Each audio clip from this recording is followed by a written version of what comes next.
Hello guys, स्वागत है आप सबका। तो आज हम बात करेंगे वारी रिन्यूएबल्स और वारी एनर्जीज की। अगर आपकी इसके अंदर होल्डिंग है दोस्तों तो सब्सक्राइब जरूर कर लें हमारे चैनल को। इन दोनों के ऊपर हम डेली टेक्निकल चार्ट के ऊपर एनालिसिस करते हैं और टेक्निकल चार्ट काफ़ी यूजफुल रह सकते हैं। काफ़ी महत्वपूर्ण सपोर्ट के आसपास है ये, कल ही हमने बात की थी। यहाँ पर अभी भी ये टिकने की कोशिश हो रही है पिछले 2 दिन में, और ये सिर्फ आज और कल की बात नहीं है, बल्कि पिछले टाइम भी इसी लेवल के आसपास सपोर्ट लेने की कोशिश की थी। लेकिन अभी भी ऐसा लग रहा है कि शायद ये सपोर्ट टूट सकता है। क्यों ऐसा, वो हम देखेंगे। लेकिन अगर ये सपोर्ट टूटता है तो भी मुझे ऐसा लग रहा है कि अभी ज़्यादा घबराने की ज़रूरत नहीं है, क्योंकि सपोर्ट एरिया नेक्स्ट सपोर्ट इसका पास ही यहाँ पर दिख रहा है। कल हमने बात की थी उसके ऊपर, वो कल की वीडियो आप देख सकते हैं। आगे भी हम कल और परसों भी चर्चा करेंगे। फिलहाल डेली चार्ट के ऊपर देखें तो निचली लाइन के आसपास ही क्लोजिंग रही, तो एक हल्का फुल्का बाउंस बैक की तो संभावना रह सकती है। लेकिन ऊपर में कुछ लेवल को जब तक ये क्रॉस नहीं करे तब तक इसके अंदर ज़्यादा तेजी की संभावना कम हो सकती है।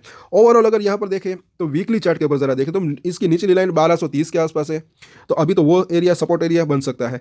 लेकिन अगले हफ्ते ये लाइन अभी थोड़ी और नीचे जा रही है, तो 1200 रुपये के आसपास हो सकता है, वहाँ पर इसको एक सपोर्ट एरिया हो सकता है। लेकिन यहाँ पर अगर हम देखें वीकली चार्ट के ऊपर, तो पिछली बार ये जो है 1250 रुपये के आसपास 2-3 बार इसने सपोर्ट लिया था। तो ये लेवल अगर ब्रीच होता है तो नीचे में 1100 तक जाने की संभावना रह सकती है। लेकिन उस लेवल के आसपास 1050 से 1100 वहाँ पर इसको एक अच्छा सपोर्ट मिल सकता है, ऐसा मुझे लग रहा है। क्योंकि वहाँ पर कहीं ना कहीं मुझे ऐसा लग रहा है कि फंडामेंटली अगर बात करें तो एक वहाँ से वैल्यू बैंक भी आ सकती है, ऐसा लग रहा है ओवरऑल। क्योंकि इसकी जो ऑर्डर बुक है वो तो मुझे तो जो है काफ़ी स्ट्रॉन्ग लग रही है। तो लॉन्गर टर्म की बात करें तो एक अच्छी तेजी की संभावना रह सकती है। लेकिन ये शॉर्ट टर्म में जो है थोड़ी सी वॉलेटिलिटी रह सकती है, ऐसा लग रहा है। और अभी रिसेंटली अगर आपने देखा होगा बाजार के अंदर भी अच्छी खासी गिरावट थी, तो उसका भी थोड़ा बहुत इम्पैक्ट इसके ऊपर अभी पड़ा है। भले ही बाजार के अंदर अभी ये तेजी आई 1-2 दिन, लेकिन वो मुझे ऐसा लग रहा है कि टेक्निकल बाउंस बैक होगा।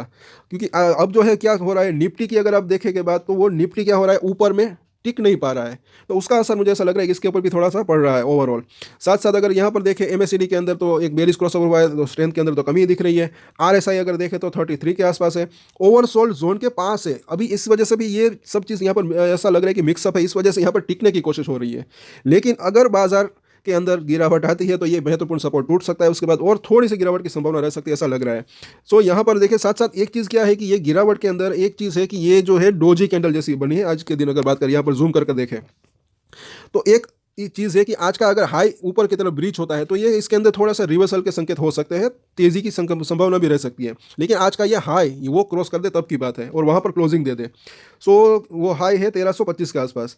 पहले तो इसका सपोर्ट और रेजिस्टेंस देखें तो पहला सपोर्ट तो यही यहाँ पर दिख रहा है 1280 रुपये से लेकर 1250 का जोन। बस ये लेवल अगर नीचे की तरफ टूटता है तो उसके बाद जो है एक तो 1200 रुपये के आसपास का जोन, और उसके बाद 1100 से लेकर 1050 वो एक जो है नेक्स्ट इसका सपोर्ट एरिया हो सकता है। लेकिन ये थोड़े दूर के सपोर्ट की बात है, ये तो अगर ये लेवल टूटे तब की बात है, वो फिर वो लेवल आने की संभावना रह सकती है। अदरवाइज अभी भी ये एक अच्छा सपोर्ट का काम कर सकता है, ऐसा लग रहा है। रजिस्ट्रेशन की बात करें तो पहला रजिस्ट्रेशन एरिया इसका 1350, उससे पहले ये जो आज का हाई है वो क्रॉस हो जाए, उसके बाद 1350 के आसपास क्लोजिंग दे दे तो अच्छा रह सकता है। उसके बाद जो है तकरीबन 1420 से लेकर 1500 रुपये का लेवल, बस ये 1500 जो है अभी मुझे ऐसा लग रहा है कि काफ़ी एक हर्डल का काम कर रहा है। 1500 को पार करता है फिर वापस एक वो स्ट्रेंथ वापस आ सकती है, तेजी की संभावना रह सकती है। क्योंकि यहाँ पर अगर आपने देखा होगा ये 1500 कई बार जो है इसको क्रॉस करने की कोशिश की लेकिन क्रॉस नहीं कर पाया, तो ये लेवल क्रॉस हो जाता है फिर एक तेजी की संभावना रह सकती है, ऐसा लग रहा है। और अब बात करते हैं तब तक ये सपोर्ट और रजिस्ट्रेशन के ऊपर नजर रख सकते हैं। अब बात करते हैं वारी एनर्जीज की, तो यहाँ पर भी अगर हम देखें तो यहाँ पर भी आज भी गिरावट। कई बार मैंने कहा है कि कोई भी स्टॉक की जो है एक प्राइस होती है, लगातार अच्छी खासी तेजी, फिर गिरावट, फिर तेजी, फिर गिरावट। तो ये उठा पटक के अंदर अगर देखें तो इनके ऊपर सपोर्ट और रजिस्ट्रेशन के ऊपर जो है नजर रख सकते हैं, जो कि काफ़ी यूजफुल रह सकते हैं। पहले ये 2850 के आसपास का सपोर्ट था, 1-2 बार यहाँ पर छोटा मोटा बाउंस बैक आया। अब अगर ये लेवल टूटता है तो कहाँ तक जा सकता है वो भी हम देखेंगे, बाउंस बैक आता है तो कहाँ तक जा सकता है वो भी हम देखेंगे। यहाँ पर अगर हम देखते हैं बुलिंजर बैंक, तो यहाँ पर इसकी मिडल लाइन को जो है ब्रीच करके नीचे आ चुका है। अब जब तक इस लेवल के ऊपर नहीं निकलता तब तक इसके अंदर मुझे ऐसा लग रहा है कि स्ट्रेंथ वापस नहीं आ सकती, तेजी की संभावना थोड़ी सी कम हो सकती है, और अब ये निचली लाइन जो है वहां तक आने की संभावना रह सकती है। लेकिन ये भी ना बोले इन तीनों ही लाइन के अंदर डेली चेंजेस होते रहते हैं, निचली लाइन थोड़ी सी ऊपर जा रही है और ये तीनों के अंदर जो है जो चेंजेस होते रहते हैं। तो ओवरऑल अगर देखें इसके सपोर्ट और रजिस्ट्रेशन क्या लग रहे हैं। साथ साथ एक चीज़ और है कि 21 दिन का मूविंग एवरेज, ये सभी तीनों ही मूविंग एवरेज पास पास से दिख रहे हैं। तो ये लेवल जब तक ब्रीच नहीं होता तब तक फर्दर तेजी की संभावना कम हो सकती है।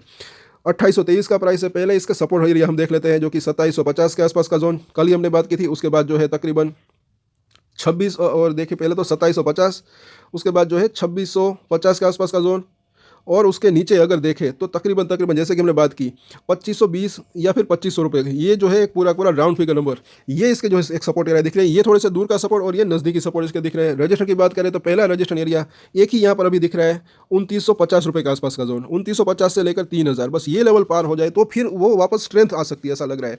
लेकिन जब तक इसके पार नहीं जाता तब तक मुझे ऐसा लग रहा है या तो प्रॉफिट बुकिंग या तो कंसोलिडेशन रह सकता है। तो इन सभी सपोर्ट और रजिस्ट्रेशन के ऊपर नजर रख सकते हैं। कल वापस इन दोनों के ऊपर चर्चा करेंगे। तो अगर आपकी इसके अंदर होल्डिंग है तो हमारे चैनल को लाइक शेयर एंड सब्सक्राइब जरूर कर लें। और एक स्टैंडर्ड डिस्क्लेमर जो कि मैं हमेशा देता हूँ, आप कोई भी ट्रेड ले उससे पहले अपनी रिसर्च करें, अपने फाइनेंशियल एडवाइजर की सलाह ले, उसके बाद ही कोई डिसीजन ले, और डिसीजन ले तो उसकी जिम्मेदारी मैच्योरिटी के साथ खुद ही ले।